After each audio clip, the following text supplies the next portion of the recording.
Happy birthday. Yes, yes, thank you. Birthday now. Yes, yeah, that's an amazing day, but there are some things happening, good ones, of course. That's usually what birthday is all about. But sometimes accidents also happen, that I like to see. I'm a little bit. I think we are already live. John, please. We are.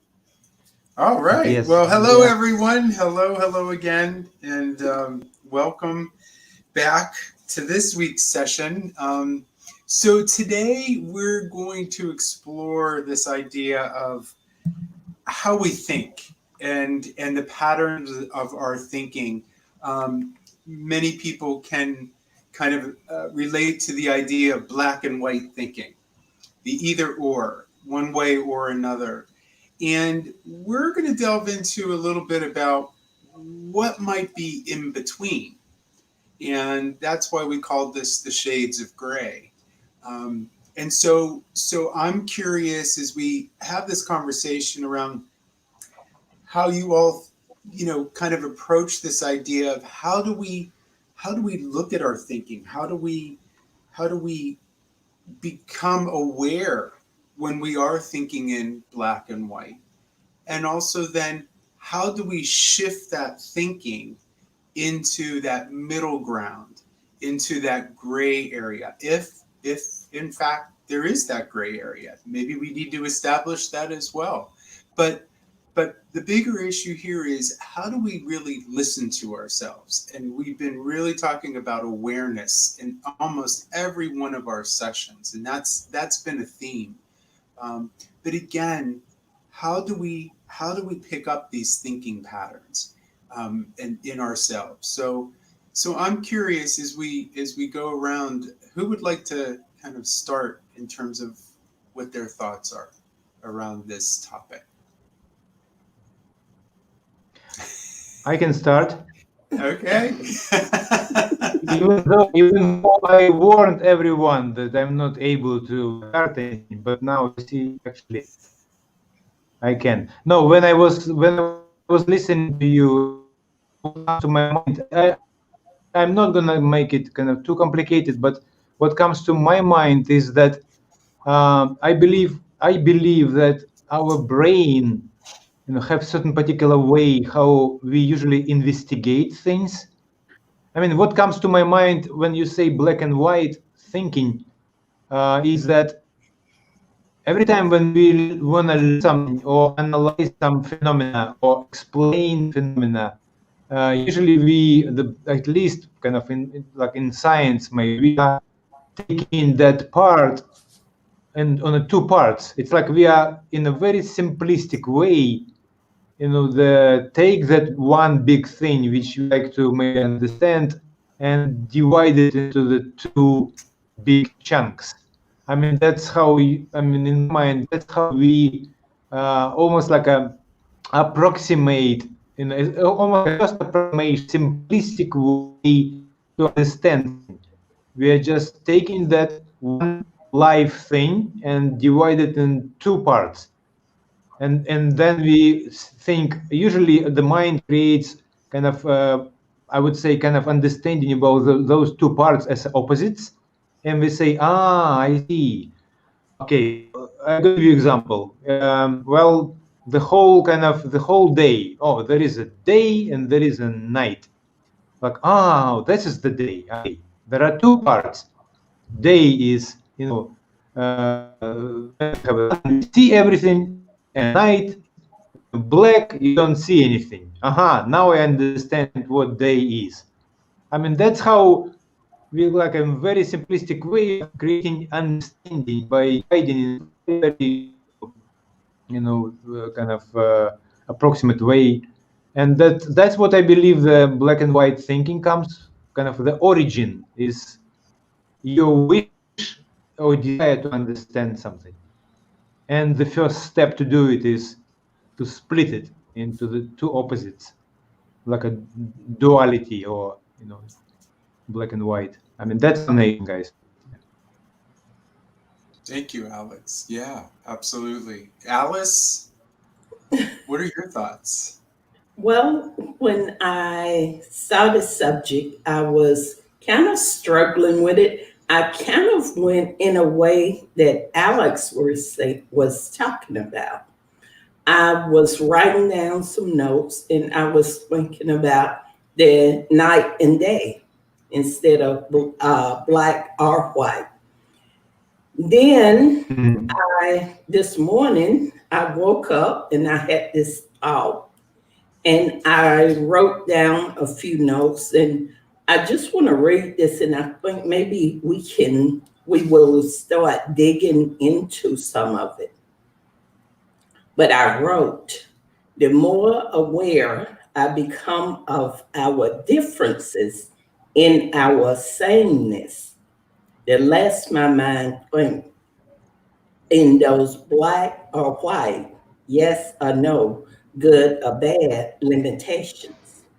I have become aware that I think in a metaphor.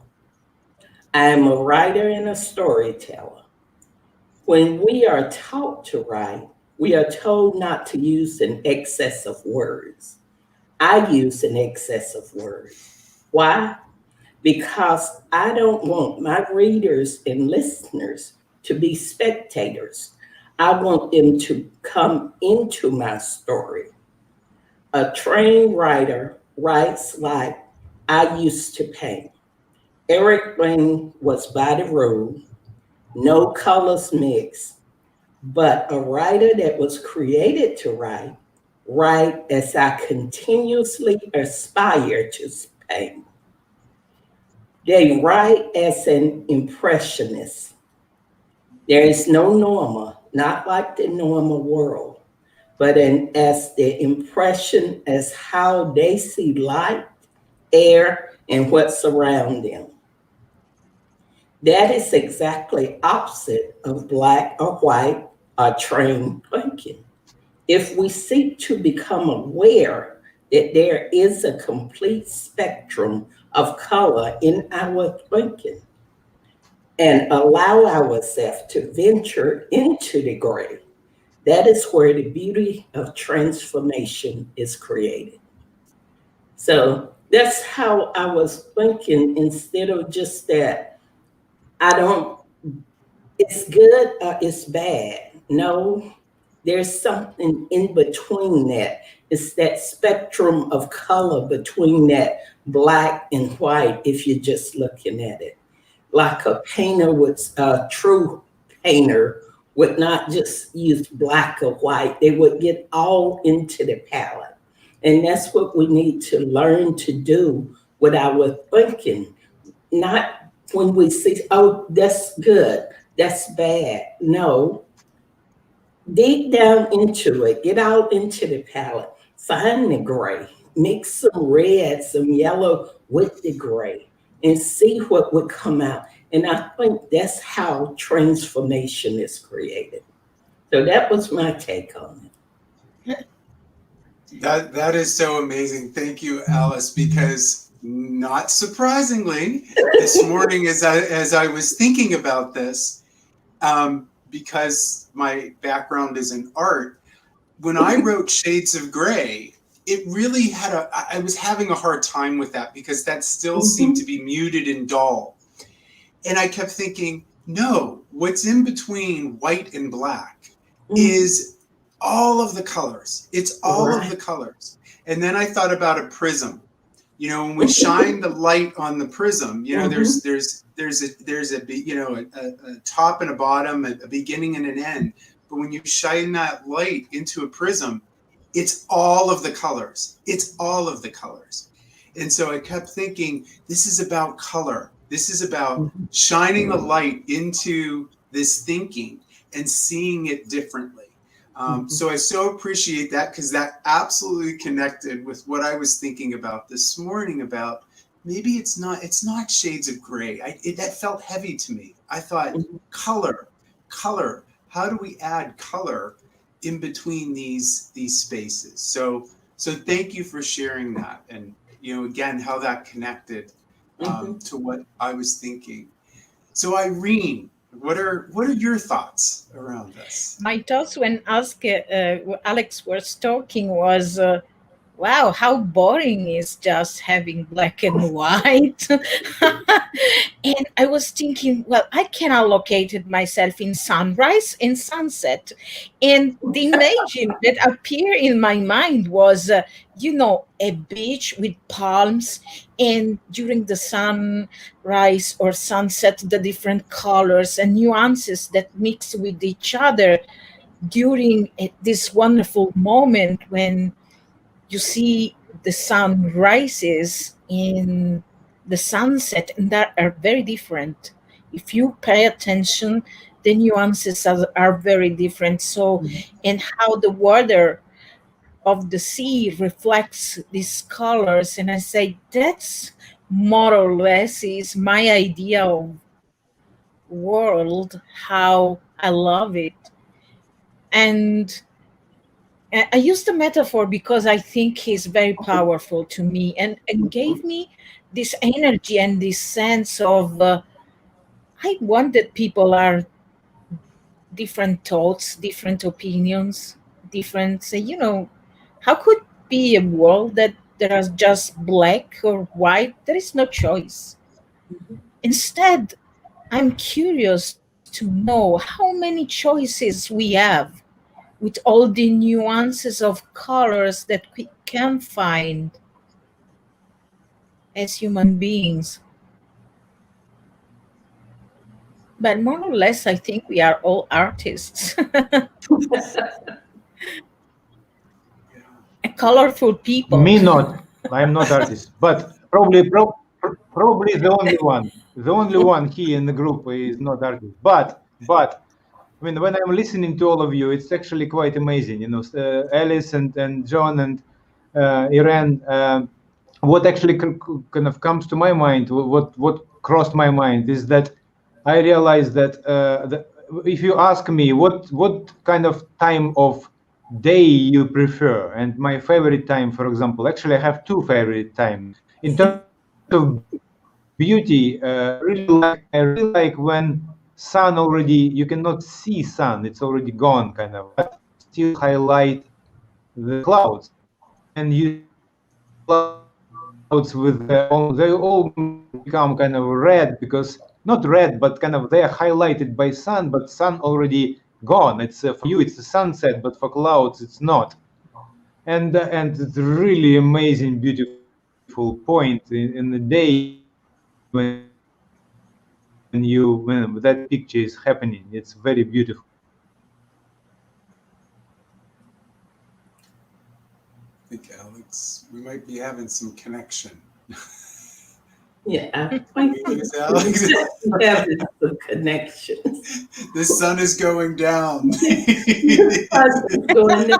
We will just keep on continuing. Keep going. Guys, Yeah. I don't know what you see what's going on. Yeah, some kind of magic. We all disappearing and appearing again.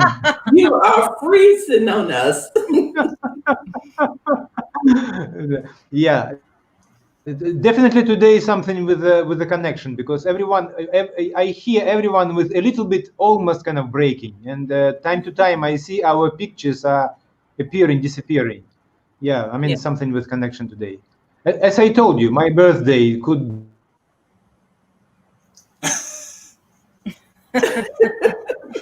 Block, Yeah. It's a full a moon block of today. Full time. moon. The It's a full timeless moon, Alex. birthday. Yeah. So I'm curious, as we it is interesting. I mean, even to think about what resonates with us, like even the sunrise and the sunset, or those visual pieces. The question is, how do we create that awareness? How do we allow ourselves to be in it?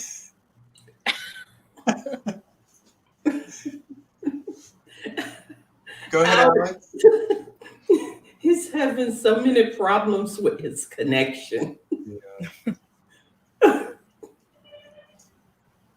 me. Yeah, probably it's me. That's what I mean. Can I, guys? Can I just check my connection? Yes. Can I just Yes. remove myself and just a second? I want to just be back in 1 minute, okay? I will check what is going on. Just be patient Okay. and accumulate. Okay. What were you Let's. saying, John? But it's around that creating awareness. Like we just in this moment, all of us created that moment of awareness. We were able to, and what's fascinating is so much of this happens to be visual, for particularly for the three of us. There's these images.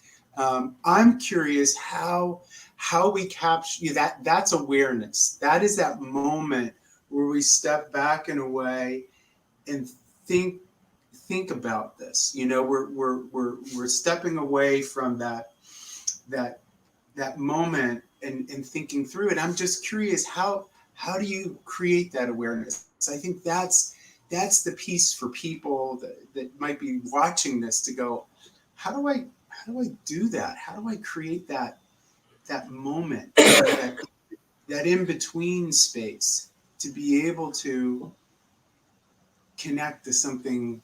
I mean, ours was beautiful. I Ours was, think I think a big part of that is, and I'm just using this because all of us were really thinking along the same lines, night and day, um, shadows, art and writing. I mean, all of it was visual, and we were thinking along the same lines. And I think the key to that, even though none of us had talked to each other about this, I think the key to it is that when you get in a group, you can connect with like minded people, that even when you're not together, it's possible for that energy to be strong enough that you still, there's some wavelength. And I think that's what awareness create, that wavelength where we still, I mean, when Alex said he had been thinking about night and day, I wrote a whole piece on night and day. And then I thought, okay, I'll save this for another talk. Then this morning I woke up and I was thinking, okay, how do I talk about black or white? And then I start thinking about colors, and there's all the different colors that are made. And each one of us, we talked about that. So I think that once you're aware of it, the more people that's aware of it, we can create that. And that's where a transformation come in.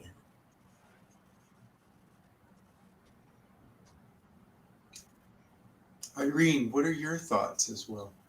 I was thinking, but in terms of using my Very nice. kinesthetic part Yeah. and also my auditory part, because my visual part is the most profound, the spiritual and the the creative or artistic part. But in terms of physical, when I know that something is not working for me, I feel my body contract, my muscle rigid, and I feel a little bit frozen. When I am in, this position to, maybe I'm a little bit stuck in black or white thoughts. So how can I be more open? I ask myself what I'm missing, because usually we are in those positions when we step out of our comfort zone. So we want to be right, of course, always, but this is impossible. Growing means, step out of my comfort zone, my f- usual structure of thinking, and try to, move toward the, let's say, opponent or the opposite way of, because if we think in terms of nuances, there is no duality. Even black and white are nuances. But where I want to stay, and I ask my body, so using auditory, so questioning what I'm feeling, what I'm believing in that moment, which is my opinion about something. I say, okay, when my body can feel relaxed, calm, open, and vulnerable to receive what reality is telling me. It's not, it's simple, but it's not that easy. But when you embrace the space of being more open and calm, you can sense the freedom that is in all the nuances, in embracing all the nuances.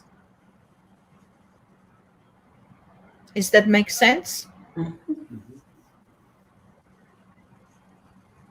Well, it Yeah. does. It does make Go ahead, sense, Alex. guys.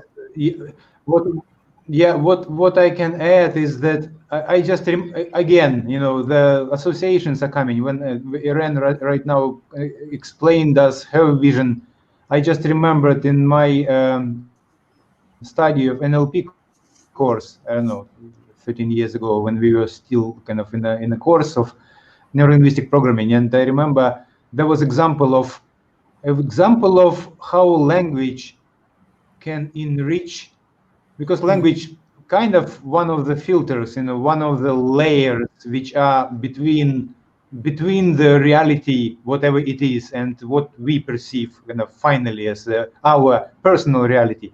Well, but language is almost like a very, very thick layer between.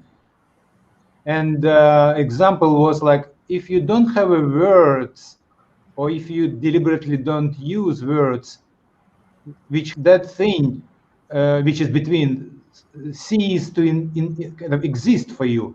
Like the example was like, I think the Eskimos, that the like an ethnic group, yeah, which lives in the north, at least in north of Russia, there are Eskimos. We call it the ethnic group, and I think they have 23 words for snow. I mean, for I don't, for normal people, normal. I mean, for people who are not surrounded by snow 24 hours kind of per day, we have what kind of, if you describe snow, what snow you have? Well, you have like a, yeah, just snow or no snow, or maybe melted snow. I mean, that's it. There are really not no words, and they have 23 different words for that. So imagine how rich, how not black and white kind of situation for those Eskimos who are describing the snow, how richer their vision and their world is. And so I believe that if we become a little bit more aware that if you have explanation of something or describe something, and if you catch ourselves like, oops, okay, it seems like I'm using just two opposites or two extremes, probably it's my first very, very, I would say, initial kind of understanding what it really is. Okay, let's use whole world, which is, as John said, full of spectrum of colors, or Alice said about grace and all the variety of beauties between those two things. When we start deliberately using those words, that's where your world is exploding with the options. I mean, that's what associations kind of and thoughts comes to my mind when I was listening, Irene and Alice. Yeah. No, thank you, Alex. I mean, just that, what you shared in terms of the 23 words that describe snow. I mean, it's just like that, that really captures it. And what I also heard in there was when you catch yourself. As you were speaking, you said, when you catch yourself, and I know that Irene talked about her body, and how she feels. All of these kind of, I don't know, what was coming up for me was almost like the mind, body, spirit connection. It was this integration of feeling.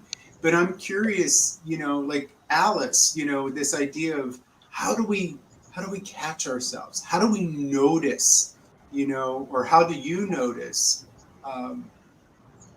when these thought patterns come in?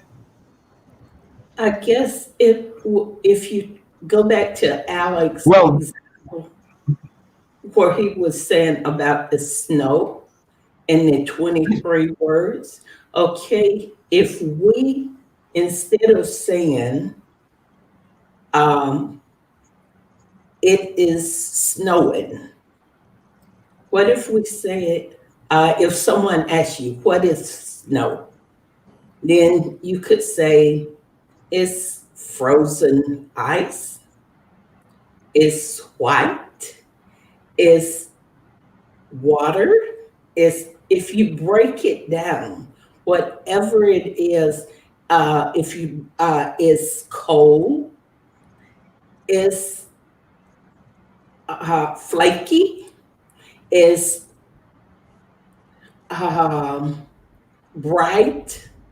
If we break it down, no matter whether it's snow or whether it is, I just recently took a class on cultures, different cultures, and we were breaking them down. You look at, okay, there's the, if say a nationality, Russian, Italian, American, then you still can break that down. All Russians are not the same. All Italians, all Americans. Since it's two of us and both of us are Americans, we could say they're Americans. Oh, well. But look at us. You're a male, I'm a female.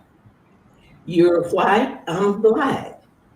You're whatever your profession is, I'm whatever my profession is. You might like pasta, I might like red beans. You're from the East DC, the metropolitan area. I'm from the country. When we start breaking them down, instead of just saying, okay, they're Americans, and we all do this. I know I do this, but I'm trying to become more aware anytime I say, well, they're this. And sometimes women say, now, of course, not me, but sometimes women say, oh, that's just a man. But we're putting them all. No nice. one. I like it. I like this one. That one good, Alice. And we do, we do this, and we have to become aware. We've done it all Yeah, our that's true. lives, so we're Yeah. so used to it, and we think it's.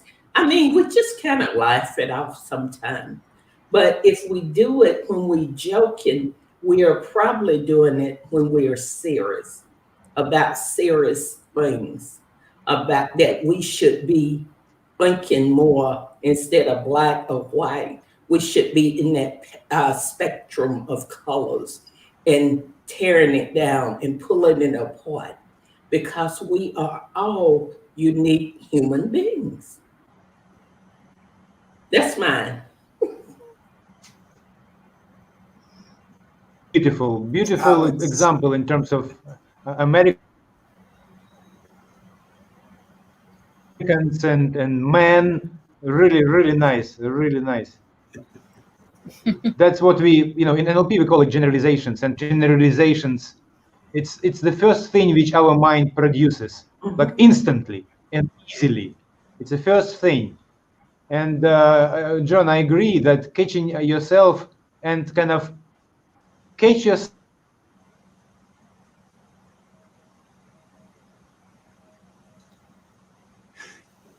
I tell you, it's just Tell that, simple. okay, this is just my first Alex, you're step. frozen. So don't stop there, because you need to. Sorry, we are still. Yeah, me, guys. Yeah, well, you were going in and out, Hello, guys. Alex. Yeah, you were going in and Hello? out. Alex, can you hear us? I check you, but hello, guys. Can you hear?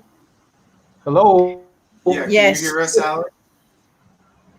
Yes, I was hearing you Yes, all the time. Yes, I'm very sorry. I checked my but you computer are and there going. are no. I checked my computer and there are no problems. You know, everything shows fine, 100%. Obviously, it's not. I think my computer is lying to me. That's what I suspect.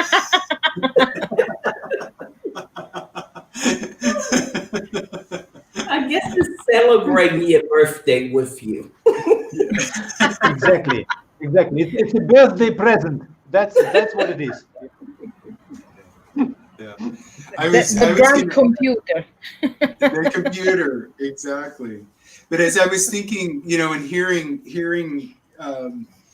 and it's come up a couple times. I think, and I experienced this with a client yesterday, where they were able to realize their conditioning and their learning as they were speaking. It was this really amazing moment because they were making a comment about something, and they came back and said, wait a minute, like they had this moment of awareness that was the way that they had always thought about something.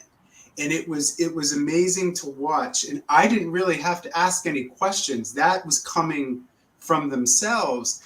But what was fascinating is, as we dug into it, realizing that there is a lot of conditioning around, what we say and how we think about things, what we've been taught, what we've heard and integrated into ourselves, and taken. I mean, I know that I have, as I was growing up.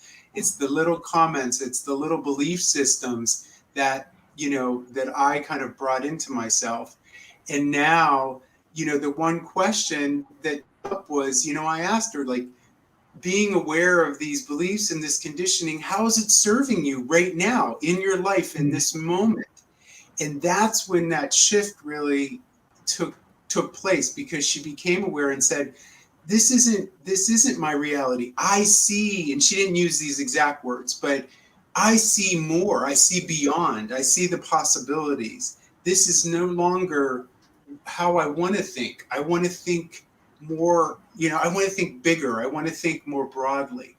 And so I wanted to share that moment because it just happened yesterday, but it was the client who created that awareness when she heard herself speaking.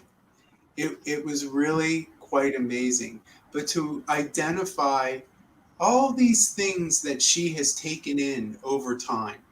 And now she's saying, I want to look at this differently. That doesn't sit with me anymore. And that was where awareness was created. I think I also asked, kind of where she was feeling it. And it was in her body.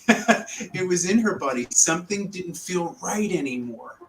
And so I wanted to share that because that starts tapping into when these moments happen, how we might connect with our body, how might we connect with our energy when we go into these spaces of maybe old thinking, but also, when we're just one way or another, how can we feel that and allow ourselves to really tap into that moment. So yeah, it was an interesting and very, we talk about it, we see it oftentimes, but it was really real in front of me. And that she was the one who had created that awareness. It was pretty amazing. So any final Very nice, thoughts? very good. Yeah. Final thoughts? Irene. Well, I have plenty of final thoughts, but I'm afraid now to talk because probably I will get frozen and you're not gonna hear me anyway. So, Irene, please. So I have, while listening to you, I have two stories in my mind. And one was from Sharif Abdallah, that is one of the most, I think, interesting and inspiring expert on diversity, and he has studying and courses on deep identity, and he talked about the differences in New York between the black and white communities. And he said that he has a client that he was working white, that was working with black people, and she felt uncomfortable. But she said, it's strange because I was educated and grew through seeing people as they are without seeing this color and all these things. And he said, he asked a question, and he said, do you remember some traumatic experience or some strange experience in your childhood? And she told that even she was educated to see black people as equal, when they pass with the car with his family in the black district, they close the car. And this, just this doing every time, created this pattern of unconscious bias against black people. And when she has this awareness, she finds out that, oh, these small stupid things create a belief. You know, so creating awareness is also a fascinating discovery in my point of view, because many times we don't care about even a small episode of our lives where these beliefs come from. But when we discover this belief, we can set ourselves free from that through awareness and say, okay, this doesn't make sense. How can I act differently? How can I use this to grow my awareness? That's another question we can ask ourselves. This is my final thoughts, and it was a really interesting thing because we always can find something that we can change, we can create the condition of shifting.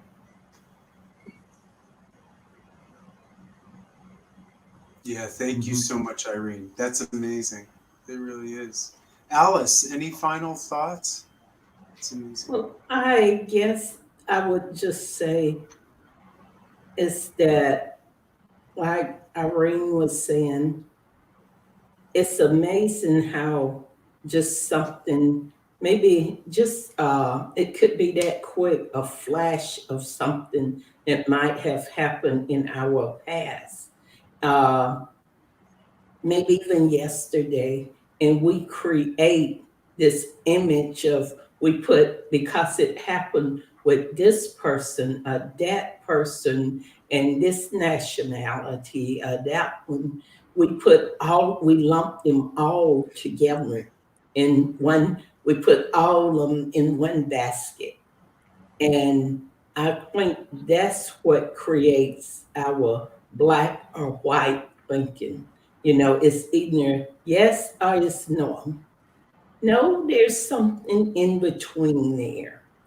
But we have to be, one, we have to be aware that there is something in between there.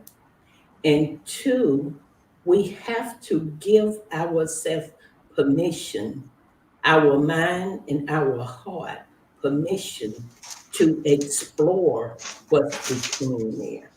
Just because we are aware that it's there, that doesn't mean that we're going to take action on it. So we have to give ourselves permission. We have to be courageous enough to step into that space between black and white, between yes and no, and dissect it and take it apart and say, what value can I find here? what value can I contribute here?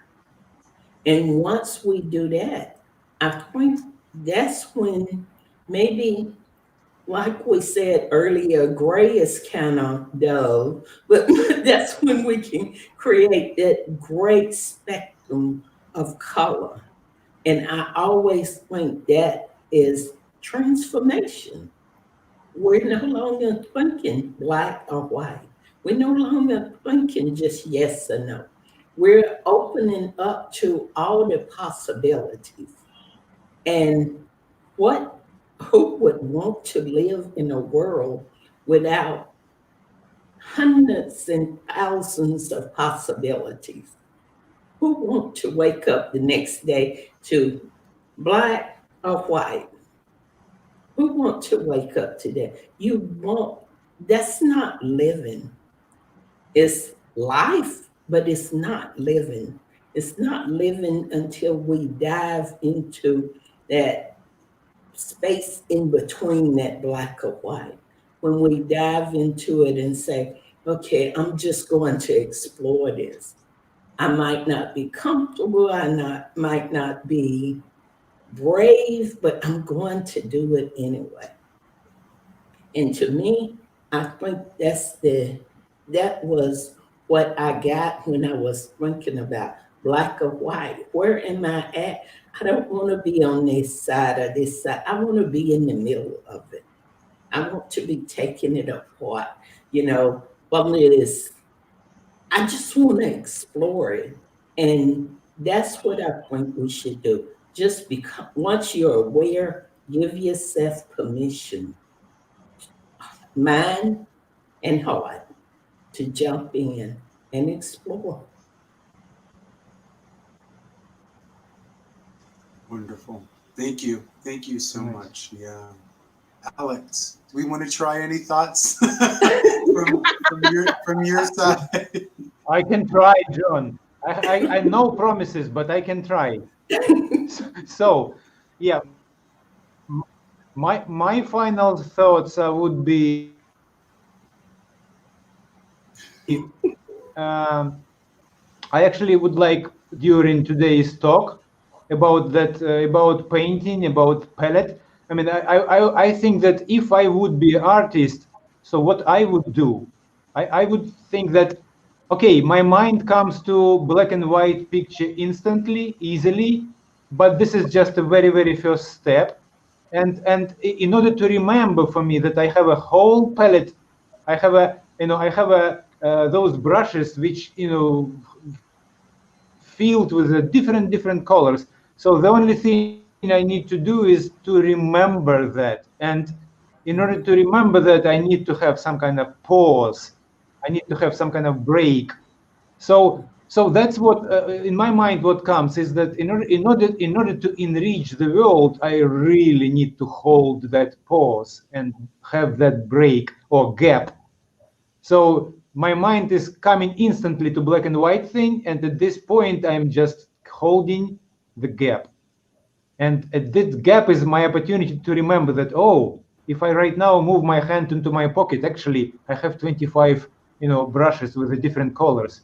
And that's where I start really exploring reality after that first black and white picture which my mind produces, because I know it's actually not true, or I would say not good enough to take it as a reality. It's a good kind of good first approximation, but it's not good enough to say this is how it is. I mean, that's what my final thoughts would be. Did I get through, Thank you. guys? Did you You hear me did. really? Yes, you did. Nice. You did. Right at the end. That's amazing. It's amazing. Yeah. No, no, I want to thank everyone because I really feel like we came full circle because Alex essentially answered the question that I started with, but we filled in all of the colors in between. We had the starting and the end point. How rich this was in terms of each of our kind of visions in seeing this, and I just so appreciate the richness and all the colors that were shown here, you know. And I love this idea again, you know, kind of to summarize in some ways, it's as Alex was starting to say, you know, to remember.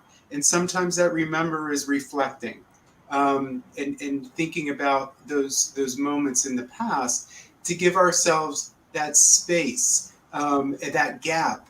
And then, you know, Irene, again, talking about that feeling, that connecting in that feeling within ourselves.